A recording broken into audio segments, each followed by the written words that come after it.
નમસ્કાર ખેડૂત મિત્રો, સ્વાગત છે તમારું ખેડૂત ચેનલની અંદર। આજે તારીખ 16 એપ્રિલ 2026 વાર ગુરુવાર। આજે આપણે ઊંચા માર્કેટ યાર્ડના તાજા બજાર ભાવ જાણીશું, જેમાં જીરુના સૌથી ઊંચા ભાવ 6,600 રૂપિયા નોંધાઈ રહ્યા છે।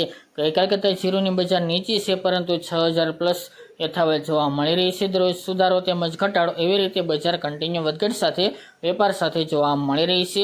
વરિયાળીના ભાવ પણ ગઈકાલ કરતાં નીચા છે, પરંતુ 8,000 પ્લસ તેના પણ નોંધાઈ રહ્યા છે। ઈસબગુલ અને અજમાની બજારમાં પણ સુધારો આજે જોવા મળી રહ્યો છે। તો ચાલો ખેડૂત મિત્રો આપણે જાણી લઈએ કે આજે રાયડો, જીરું અને અજમાના ભાવ શું ચાલી રહ્યા હતા। ખેડૂત મિત્રો, આજે આપણે ઊંચા માર્કેટ યાર્ડના બજાર ભાવ જાણીએ તો જીરું 2700 થી 6,600 રૂપિયા, સુવા 1,460 થી 1,950 રૂપિયા, મેથી 1,080 થી 1,180 રૂપિયા, ઈસબગુલ 2,025 થી 2,871 રૂપિયા, ધાણા 2,375 થી 2,500 રૂપિયા, અજમો 1,185 થી 3,655 રૂપિયા અને વરિયાળી 1,000 થી 8,150 રૂપિયા। તો ખેડૂત મિત્રો, આ હતા આજે આપણે ઊંચા માર્કેટ યાર્ડના તાજા બજાર ભાવ।